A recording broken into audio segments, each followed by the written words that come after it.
Welcome to Voices of the Body, a podcast where we explore the intricate connection between mind, body, and spirit as we dive into the world of healing, advocacy, alchemy, and purpose. Our bodies are vessels of wisdom, carrying stories of our experiences, our joys, and our sorrows. Together, we'll uncover the power within ourselves and our communities to heal, to advocate, to transform, and to live with and on purpose. Join us on this journey of self discovery and empowerment. Let's unlock the voices of our bodies.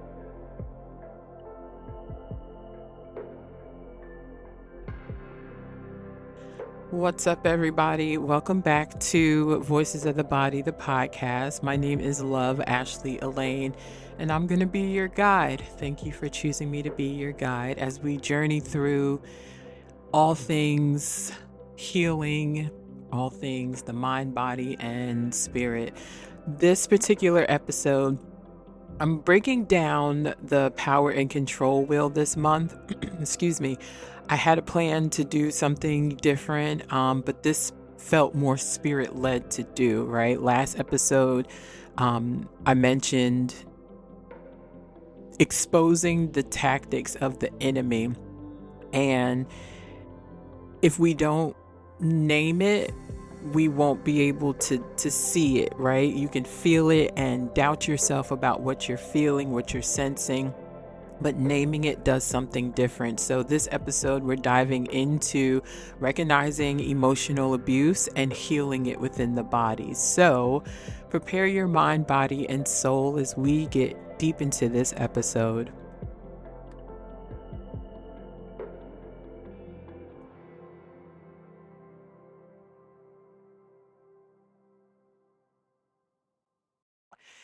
Hey y'all, listen, if you or someone you know is experiencing domestic violence, and as we've learned, it is not just physical abuse, it is coercion, it is emotional abuse, it is psychological abuse, financial abuse, spiritual abuse, go to www.thehotline.org. You can call the number 1-800-799-SAFE, that's SAFE, or you can text the word START, START, to the number 88788. When we help one, we help everybody. So don't be afraid to speak up.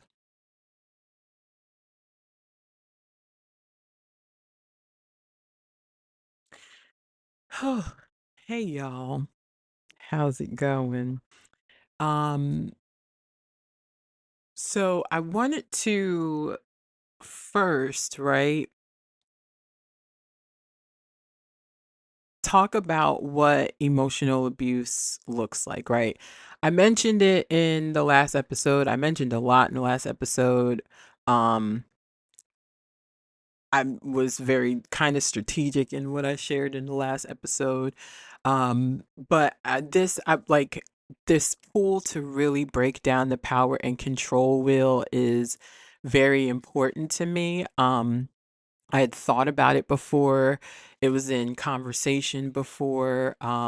But something is just like, no, a lot of people, well, so for me, right? I always feel like the best way to transmute pain, the best way to um heal for me and how my makeup is to share, right? I'm always thinking about at some point, I'm always thinking about like other people who may be experiencing what I'm experiencing, right? Once I get on to some other sound mind and body experience with what I'm experiencing or what I'm feeling, and thank God for the safe spaces of friends and certain family members that allow me to talk through it, right? That allow space for, well, we hold space for each other to talk through these things, to reaffirm ourselves, to name it, right? To hold ourselves accountable, all of those things. I always find it's easier to acknowledge what is happening um, once I name it. I've been told like to stop focusing on, what it is. But for me, if I don't name it, then confusion sets in. And then I'm trying to define it without really knowing what the word or the behavior is, right? I'm like, if you know me, I'm a behavior person. Like I've worked in behavioral health. Just the behaviors have meaning, not just for kids, but for adults. So I wanted to like, and quickly, right? Not quickly to gloss over, but just move through some very common ways that emotional abuse happens. One, because sometimes they happen to us and we don't know that it's happening. Two, if it's happened in childhood, 9 times out of 10, we don't recognize that it's abuse, right? That it's emotional abuse until it hits us in a different way in our adulthood, to where now the healing is prominent, right? Like we're being exposed to a different level of it.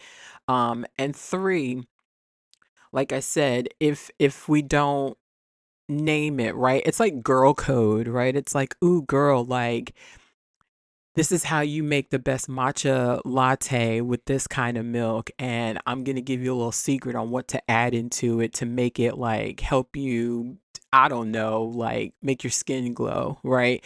It's exposing that secret within the emotional abuse. It's exposing what our abusers don't want us to know and don't want us to see as abuse. They want us to stay in this loving and nurturing space and keep giving and keep being submissive and keep being um in this space of like being naive, right? And ignorant. But it's like, no, if I can share the gem, if I can share the experience, if I can share not just what I learned um from like publications, not just what I learned in from like my therapist, not just what I learned from reading a book, but what it looked like in my personal life, right? It's always not just the education, but it's the experience that bring it all together, right? People want to know that I just did that.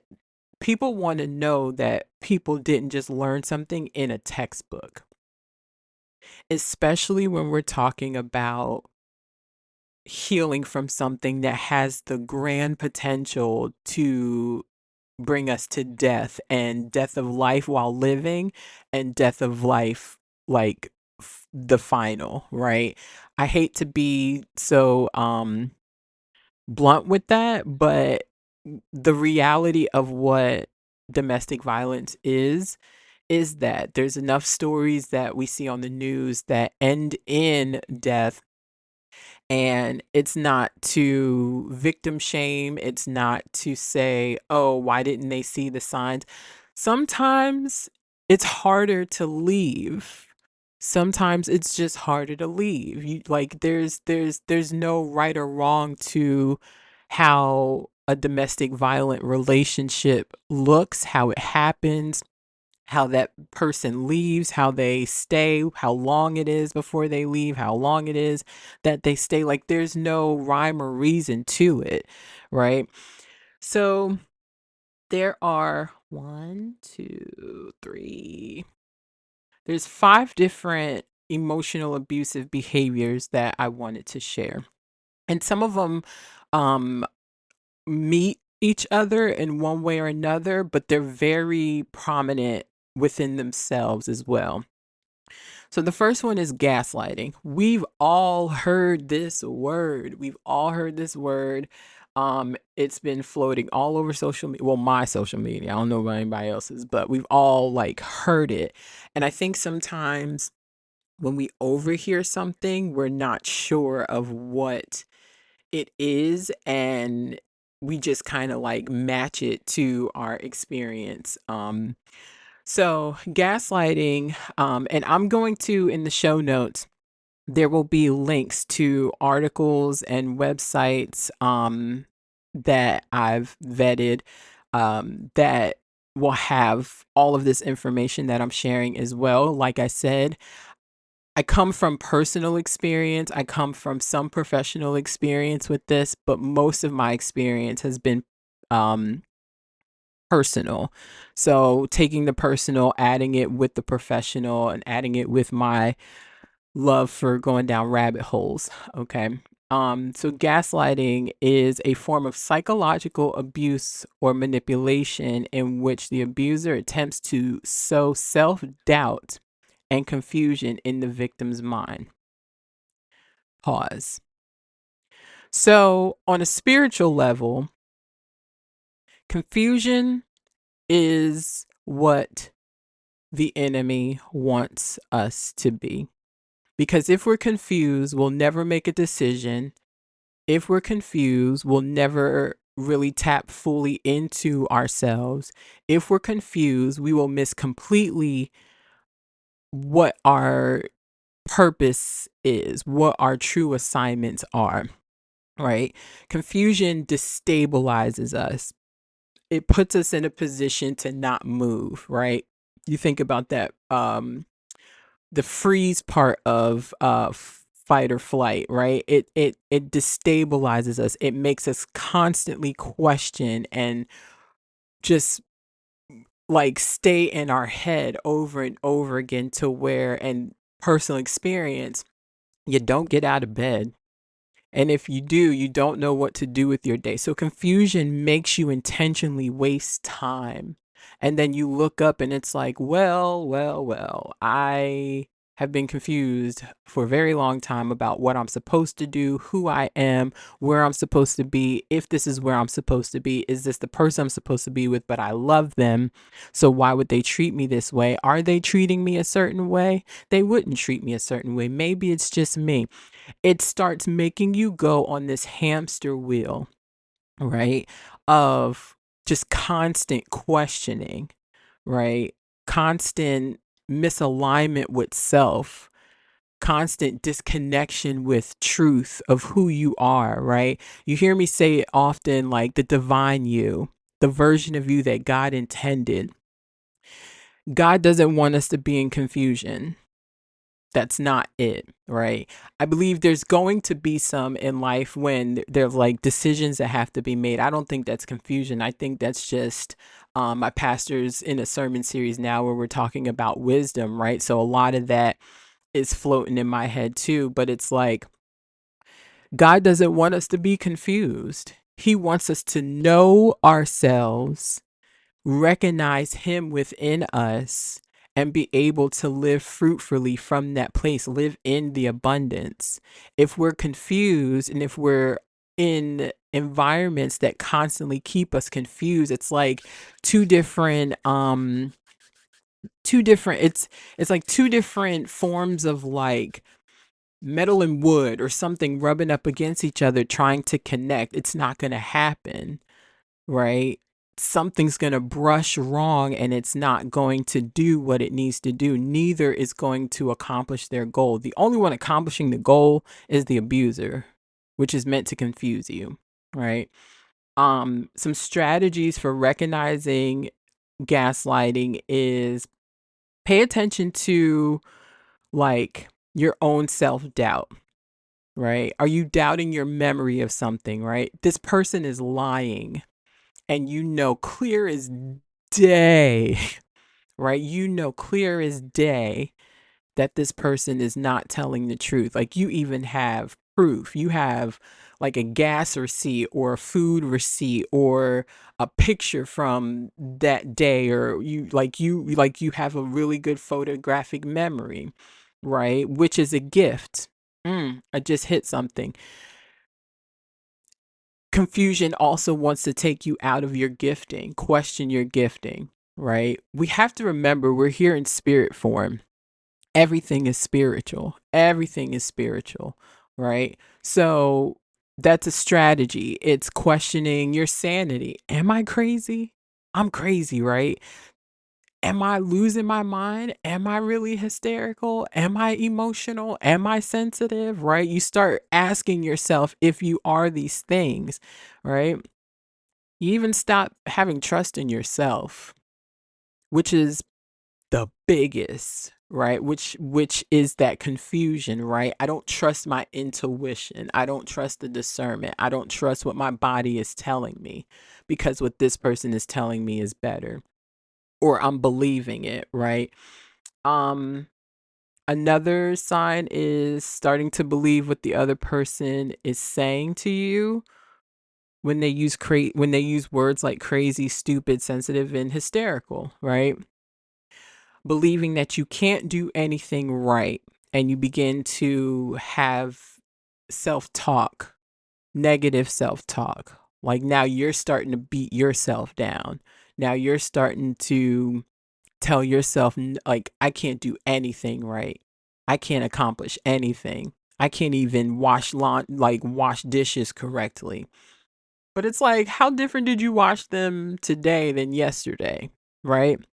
So it's and always feeling disappointed in who you have become, right? Allowing this I don't know if it's a short period of time, but this time frame with this person that is your abuser to make you believe that you are a horrible person, right? This is the play on the power and control. It's to have power over you, control your thoughts, control your mood, control your work, control all of what you do, right? A lot of this also shows up in the workplace.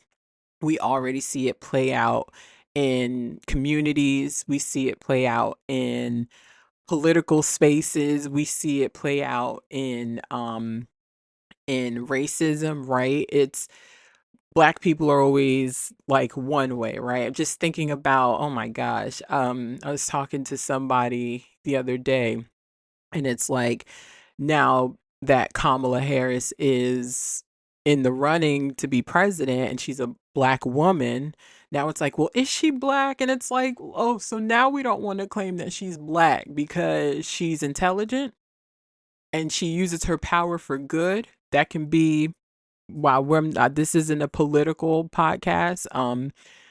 But it, like, you know what I'm saying? Like, it's now all of a sudden people are horrible, right? You're horrible. You don't like who you've become. Um, you are now apologizing all the time for your actions, right? Guilty. I'm so guilty of that. I'm so guilty of that until I got around the right people that told me, that asked me, why do you apologize all the time? And then told me to stop apologizing. And then I'm saying I'm sorry after that, right? And I think sometimes we think s- saying that I apologize or saying I'm sorry is also like, um I don't know, there's like this humble thing to it, when no, I'm not apologizing if I didn't do anything wrong, right? But we don't realize that we didn't do anything wrong. This person has allowed us to step into the ball of confusion to believe that because now we are a horrible person, now we don't like who we've become, now we're the problem, that everything is our fault. And then another one is walking on eggshells around the person or persons, right? And I added persons because if you notice that you're walking around eggshells around certain people, 9 times out of 10, those certain people are probably, I'm not going to say 9 times out of 10. I don't want to give a percentage. I just want you to be able to feel into your body. Okay, I'm walking around eggshells around this person. I'm walking around eggshells around that person. I'm walking around eggshells around this other person, but I've always felt safe around this other person. right? Start listening to your body signals to understand why are you walking around eggshells around these three completely different people, and allow that to build your awareness into, okay, what are each of these people doing that are making me walk around on eggshells? Am I just afraid to be vulnerable with this person, right? Or is it this other person I'm walking around eggshells with because they're actually belittling me and I'm afraid to say anything, right? Another form of emotional abuse is isolation. Oof. Isolation tactics are forms of emotional abuse that include behaviors that restrict a person's contact with family, friends, and physically confine the person. It aims to undermine the victim's life and identity outside of that relationship and fosters like a very deep sense of dependency.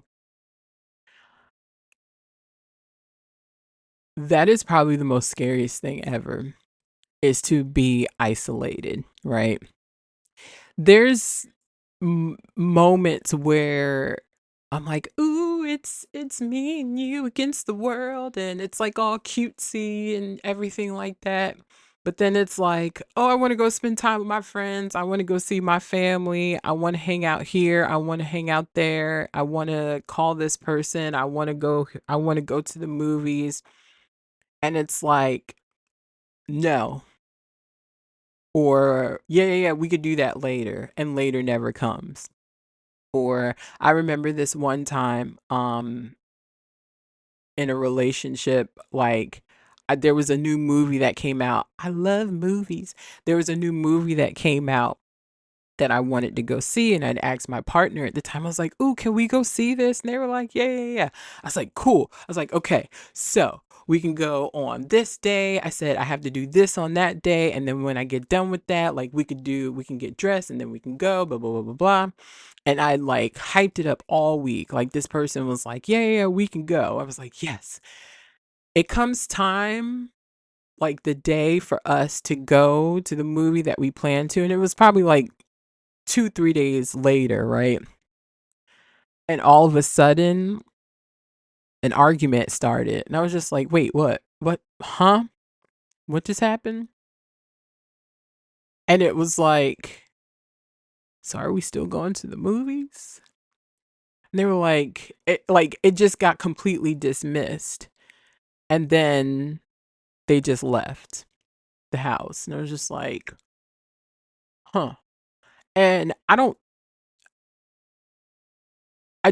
know if I actually knew all of these different forms of things that were happening. I just know that these experiences were happening and that they, after a while, after some years, right, the person started looking different, but the behavior started feeling the same and even got worse, right? So I've been in, unfortunately, a, a number of relationships that I can count on one hand where if I wasn't only spending time with that person, I couldn't spend time with anybody else. And if I wanted to spend time with myself, if I wanted to spend time with um my son, if I wanted to spend time with my family, if I wanted to spend time with my friends, it was like, "Oh, well, you don't care about me." And it's like that's not true either, right? That's not true either. There has to be a sense of self where, like, yes, we do things as a couple, but I also want to be able to do things by myself, right? I've always been a person that loves to do things by themselves. That can't be a problem in my future relationship, right? Like I love having my own identity, and it's dangerous to be with somebody that wants to stifle you, that doesn't want to allow you to go out with your friends, even if y'all go out with your friends together, right? But even if you want to go out with your friends by yourself or go spend time for yourself, right? Or just have your own sense of identity. I mean, there were times where like I thought it was protection being told one morning leaving for work that my tire was like super flat. And I think I even like called out because this person was like, nah, nah, nah. Like, I don't think you should go. Like, I'm really worried about this tire. And if God forbid, if something happened to you, that's the manipulation, right? Using death. And if, oh my God, something happens to you, right, to keep you, to hold you, right. um mm, I'm like now just thinking back, and it's like I wish I knew what I know now then, but God, right. So it's like to keep you, and then not putting two and two together. Later on we left the house, and I was just like, hmm, so it's like my tire wasn't good enough to get me to work, but it's good enough to get us to where you want to go. Okay, noted. Um, so one thing about isolation is when you start drawing somebody away from their sense of self, and it's not that our sense of self is found in other people, it's we have met other people who allow us to be seen in our fullness and in our authenticity. We have met we have deepened relationship with family that keep us connected to our sense of self. So when we start being pulled away from that, that's when we start questioning who we are, right? Like, I mean, to the point where like sometimes it goes dark.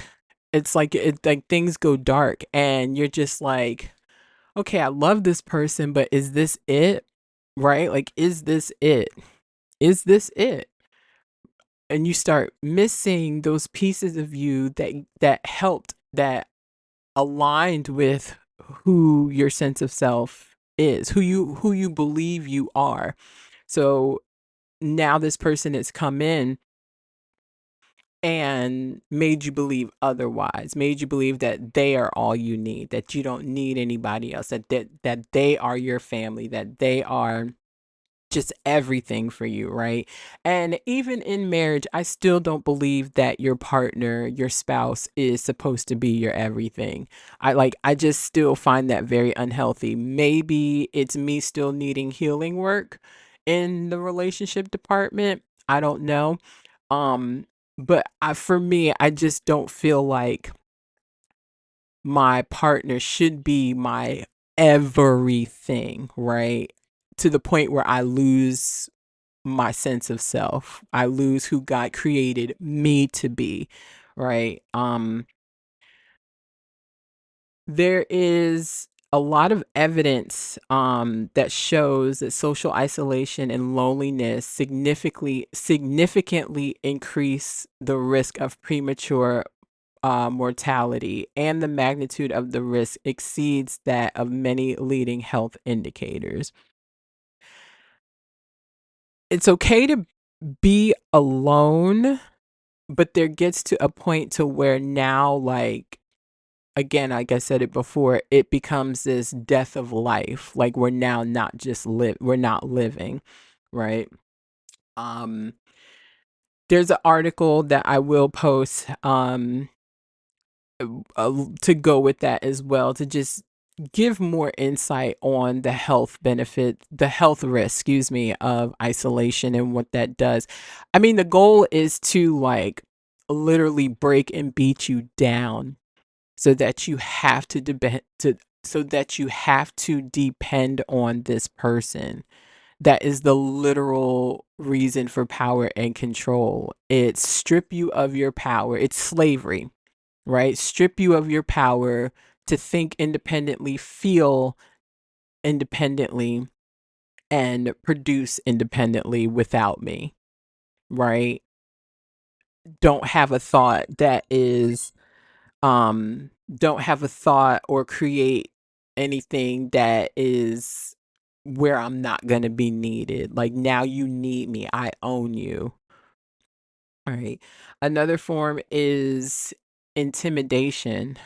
That's pretty self-explanatory. But still to put it out there, it's making you afraid, making you scared through body action, body postures and gestures and actions, looks, sounds, grunts, right?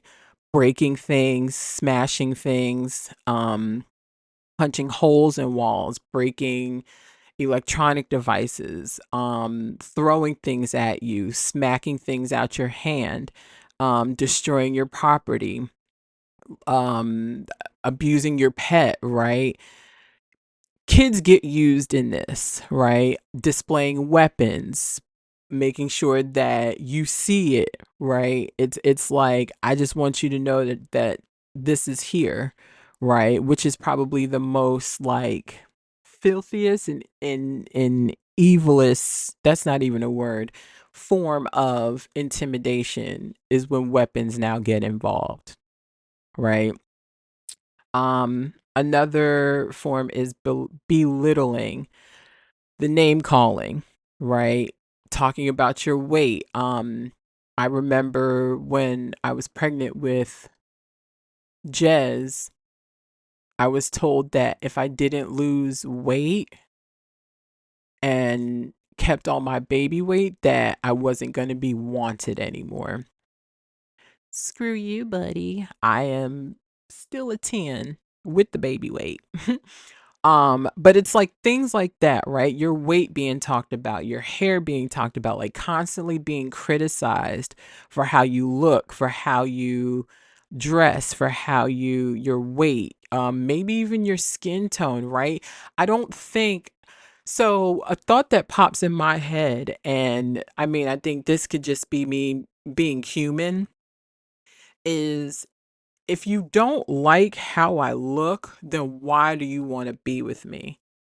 Right. I had a partner one time before tell me they only wanted to date light skinned girls. And when we went out, they would be like super like disrespectful in front of me, talking to other women who were light skinned. And if you don't know what I look like, I'm dark skinned.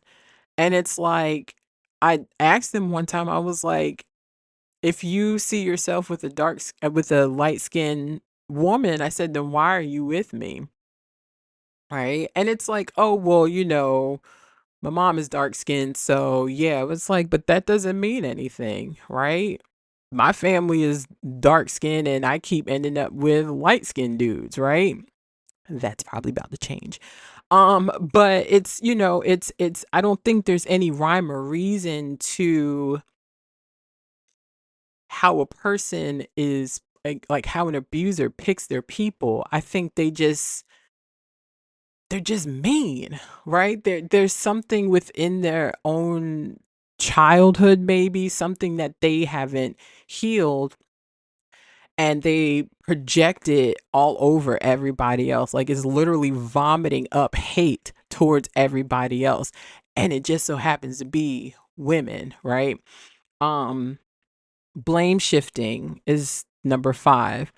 Um, this is a tactic that is so often used, right? Like it's to not take on responsibility of the hate that they're spewing, the lies that they're telling, the healing that they need to do, the wounds that other people inflicted on them that they don't want to touch and be honest about, their own lack of emotional security, right? It's well, now it's your fault, right? I'm like the reason why I'm hurting you is because of you, or the reason why this is going the way it is because of you, right? So that literally circles back to the gaslighting, right? It circles back to hurting the other person and making them feel less than who they are. Okay. So what I really want to focus on is the healing part, right? Like I said, I wanted to just bring light to these tactics and bring examples, some real life examples for myself, just so that there's context, just so that you yourself can be like, wait a minute, that sounds familiar. This feels familiar, right? Because if we don't expose it, it will stay hidden, right? It will stay under the rug. It will never get swept from under the rug and dealt with and put in its rightful place. Okay. Um, but move with ease. Be gentle with yourself, right? This is before we get into the healing part. Well, this is part of the healing part. But if any of those tactics are starting to resonate with you in your life, take a moment before you respond. Take a moment before you respond and find a trusted friend, a trusted family member, a trusted professional, someone that you can be like, hey, so I'm starting to awaken to something and I need your help to see it. I need your help to realize it. I need your help to describe it. I just need your help, right? That is part of the first part of the plan to understanding what is happening and what needs to be done next, right? Take a moment and check in with self and then go to a trusted person, friend, family, or professional to really dive deeper into those behaviors, right? So the healing portion of like healing through emotional abuse, right? And it's not an overnight thing, let me just say. It's quite the process. Um the biggest thing that helps is that mind body connection. Surprise. Um coming into, I don't like the word mindfulness, but for worldly sakes, coming back to your foundation of who you are, right? Coming back to your sense of self, your mind, and meditating, right? What meditation does is it shows you where your thoughts are.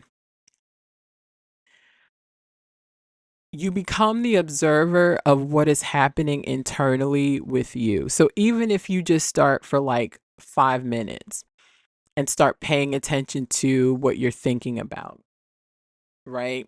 It's watching your thoughts, letting them pass without judgment and start replacing it with a positive thought, right? It could be as simple as I am a good person, right? It can be you visualizing a good thing, right? Maybe your child, maybe that last time you and your friends went out and had a really good time. Maybe it's the last time you felt good about yourself, right? Because the body also remembers these things, right? If the body can remember our painful experiences, the body can also remember our joyful experiences, right? This practice, it just makes you more aware of the thoughts and the feelings and the connection within the body. Meditation also reduces stress, y'all, right? It reduces that amount of worry that works up in the body. So when we give ourselves that space, maybe it's 5 minutes, right? To just check in with ourselves, to just be present in this present moment with ourselves. That 5 minutes can then build into 7 minutes. That 7 minutes can build into 12 minutes. That 12 minutes can then build into 15 minutes. And now you've created not a practice, but a lifestyle of teaching you and reframing how your body embodies stress and these things that are being said to you, and then you start to reject these things a lot easier, right? um Breath work. Ooh, breath work. Breath work, breath work, breath work. I love breath work. I've been adding it in to my practice a little bit more intentionally. Um, it helps reconnect us and filter out the gook, right? What's in now comes out, and we're clearing out the body through breath work. Um, Yoga, right? So again, yoga isn't just the asanas that we see in these beautiful pictures. It's not just these movements. It's also um moving through like cleanliness, moving through are we reading scripture? Are we reading things that are empowering us? Are we keeping ourselves in a posture of a student to learn the body, the wisdom that is held in our body, and other knowledge that we can gain to help better ourselves and promote wellness in our lives. Body scans. Body scans are magic. I love body scans. Body scans are um you're laying down and someone is kind of like telling you to just bring awareness to all the different parts of your body. And what happens is you start releasing tension, you start to let go. And something powerful happens when we start letting go of the tense tightening in our body and allow things to move and come to the surface the way they need to, right? Um Regular exercise period just does wonders for the body, right? Going for a walk maybe 3 times a week. Maybe you go to the gym. Maybe you get into a boxing class. Maybe you go swimming. Just something that keeps your body moving. Why? Because movement moves energy. So whatever your abuser has tried to instill in you is energy, right? It's all vibration, it's all energy. And it if we don't move our body in some way, shape, or form, it just sits there. And now we're embodying it one way or another, right? So if you pay attention to certain emotions that come up in your body will move into a certain gesture, right?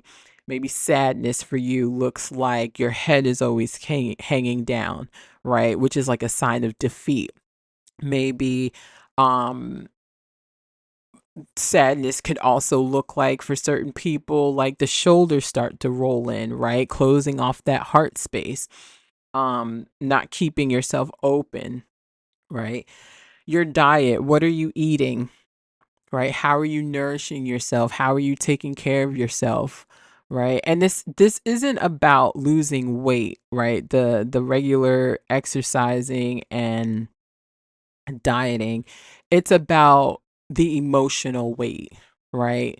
That stuff will always come off first before the physical weight because 9 times out of 10, the physical weight is because of the emotional weight, right? And then how much are you sleeping? Are you sleeping at night, right? I mean, some of us, our sleep is like swimming in the Olympics, right? We're backstroking and all kinds of stuff these days, but like, are you giving yourself permission to rest?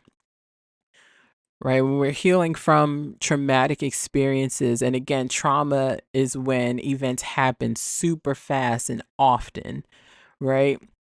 Takes us out and away from our true divine self.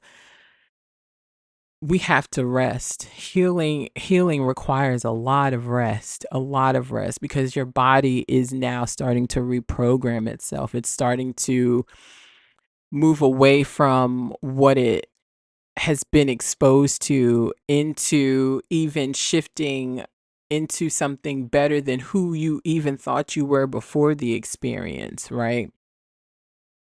Um Seeking professional support. So like I said, therapy. I know people are not um very keen on therapy sometimes. I think the culture is moving towards therapy a lot more. I love it. I love to see it. It never hurts to get a person that doesn't know you, doesn't know your situation, but is trained to get to the root to help you get to the root, it never hurts to talk to a person that way. I actually prefer to talk to people I don't know because I want to make sure that they're like the people that I do know aren't just gassing me up. And that could still be me, like, moving through trust factors sometimes. Um, but then it's like when I get to my therapist, it's easy for me to just be completely vulnerable, right? But I'm also a very vulnerable person, and yeah, it just comes easy for me. It's not always easy for people to talk about their feelings and what they're going through. So, pace yourself there. Also, side note, do not trauma dump on your friends and your family, right? I'm sure they love you and they want to hold space for you, but also be mindful of how much you dump on them emotionally also. Because one, they might not be able to really understand the ins and outs of what you're dealing with, and they probably recognize that or unsure of what that is supposed to look like or what to say, all of those things. Two, what you're experiencing or what you have experienced is probably also weighing on them as well, right? So they don't know how to respond. They are not therapists. They're just as confused and may not understand what abuse is, right? And three, just be aware of like how much you release, right? And it's not to say again that you shouldn't talk to these people about it, but there's going to come a point where they can only hold so much space for you, and you don't want that to become now a space where you feel like you can't trust your friends or family anymore because one day they're saying, hey, you know what, I don't have the capacity, or they don't know how to say that in certain language. And now it's time for you to move into more professional support or like a support group to where it is that space is intentionally catered to deal with what it is that you're dealing with, right? So there's mindfulness in how much we dump on our friends and family as well, right? Is it every single time something happens, we're running to them, right? And I had to learn this also because it's a lot. It is a lot. It is a lot. It is a lot. It is a lot. It is a lot. It is a lot for you. It is a lot for the people that love you. It is a lot for everybody involved, right? So this is where a professional could be very helpful in helping you navigate the allotness. That's not a word, but it is today, folks. Um, I mentioned support groups. Get with your doctor, right? We should have PCPs. We're all adults here. Check in with your doctor. I have to say, my doctor has been lovely in holding space for me to talk to her about um current and past experiences, right? Because she also recognizes what trauma, with what abuse does to the body in terms of our physical health and medical records and charts and all of the like the medical side of what abuse does to you, right? And I don't think we think about that either, is the toll that it takes on your actual health, right? It can stop you from wanting to eat. It can make you overeat. It can make you crave sweets all the time. It can make you crave sugars all the time. It can make you start eating things that you never thought you would, right? Like the body starts shifting into different things. It could develop um medical conditions that you didn't have before. It can it like it's a literal, excuse my mouth, life fuck. Like it wants to ruin your whole entire being, right? one of the articles that I'm sharing will also talk about how um isolation, I believe it was isolation and blame shifting, belittling, like emotional abuse has also made people have suicidal ideations, right? The- Emotional abuse can make you have suicidal ideations. That's how deep it goes for the mind. You start to have suicidal ideations, wondering if it's just better for you to just not be here. Trying to escape this pain some other way, trying to find validation through just not existing. It is a literal death sentence if you allow it. The emotional abuse, I don't know how people are going to take this. And I had this thought one time before that I'd rather somebody slap me every single day than to harm me emotionally, because that's connected to the soul. That's connected to my mind, right? I can recover the body. Well, as long as it doesn't go past the slapping. But it, like, I hope this is making sense. Like this the I don't want to be living and not live. I don't want to be living and not live, right? Um have at it as you will. And then self-care, getting back to your hobbies, your interests, engaging in those activities that feel good. They might feel different, right? Let's just be honest. They might feel different. So how can you find a way to reinvent that, right? Spending time in nature, journaling, setting boundaries. Go to the beach, go to the park, go to a museum, go to places that connect with earth, that connect with creativity, that are vibrant, that are colorful, right? And maybe, I don't know, to each his own, right? Get back into things where your eyes will allow you to see um more more color, more texture, more smiles, more brightness, more joy, just things that feel like more goodness, right? Bringing color back into your life. I just remember a time where I felt like my internal eye could only see black and white. And that's how I knew something was not right. Like I could only see black and white internally, and I knew something was not right. Um and the last one, practice self-compassion. Please, please, please, please, please be very, very gentle with yourself. Um which is probably the hardest of them all. We don't give ourselves grace. We don't allow ourselves to move through the process. We don't allow ourselves to rest, right? Which allowing ourselves to rest is giving ourselves compassion, is showing ourselves love, is a form of is an act of kindness towards self and a form of self-care. It's also our birthright. Rest is your birthright.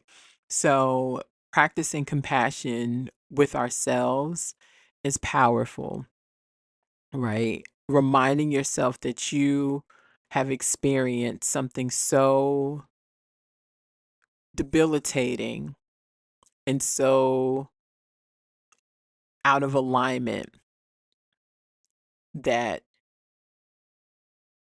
it is okay if today all you did was brush your teeth. It is okay that if today all you did was shower. It is okay if today all you did was turn the TV on. It is okay if all you did today was walk to the mailbox, get the mail, and come back in the house. It is okay. It is okay if all you did was get a cup of coffee and get back in the bed, right? It is okay. Because once we start honoring that space, then all of these other spaces we can start to move into. Um for the record, I am not a therapist. This is all life experience. This is all my love for research and making sure that I speak to things from a professional lens as well, giving resources, giving well, from a advocacy lens, giving resources, giving sites, giving, like, I'm never going to just spew out numbers and not have the backing for it. But there will be articles that speak to these things.